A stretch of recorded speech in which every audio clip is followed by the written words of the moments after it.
Presented by DK Pictures.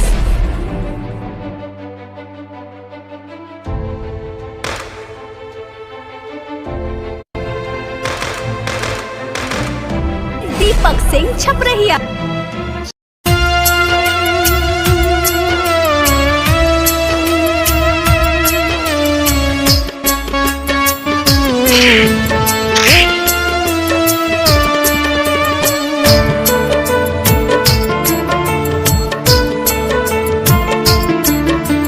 Presented by DK Pictures.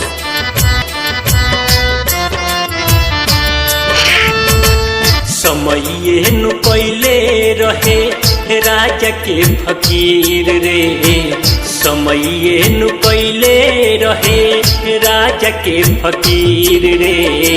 समैया से ना केहू बाट हम पीर रे, समैया से ना केहू बाट हम पीर रे।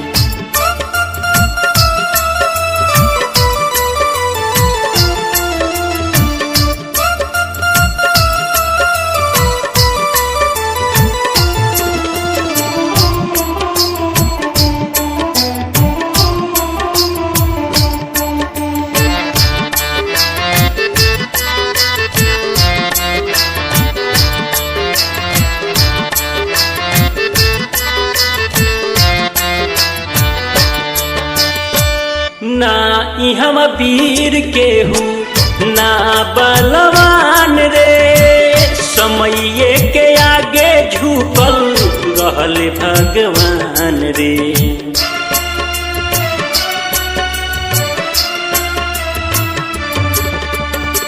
ना इहम वीर केहू ना बलवान रे, समये के आगे झुकल रहल भगवान रे। वीर बलवान टिकले आगे एक रसीर रे, वीर बलवान टिकले आगे एक रसीर रे। समैया से ना केहू बाटी वीर रे, समैया से ना केहू बाटी हम वीर रे। लड़का को मारे काहे हो भैया ये रोज के रोज वहाँ पर भीख मांगत रही है। अरे तो भीख मांगता है तो मान के चलो गरीब है, भगवान जिसको जैसा बनाए हैं, कब किसका कैसा समय हो जाए कोई जानता है?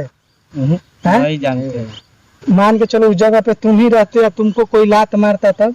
रोज के रोज कर रहा है ना। अरे रोज का रोज कर रहा है। अरे मान के चलो लाचारी है, भूख लगा होगा, बाकी पेट साला जेने करा दे।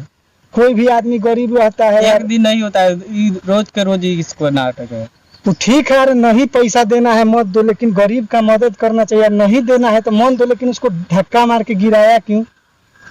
चलिए छोड़िए, चैन हम दे देते हैं। आज से गलती ना करें। नहीं करें। चलो चैन दे दो। चलो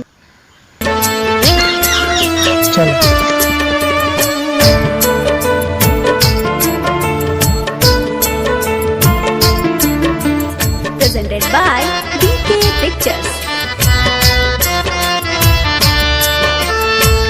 ना इहम बुद्धू केहू ना बुद्धिमान रे, समये के कारण सभे बनला महान रे। जी हाँ, अगर आप भी चाहते हैं गाना बनवाना तो संपर्क करें 6203 40 80 47।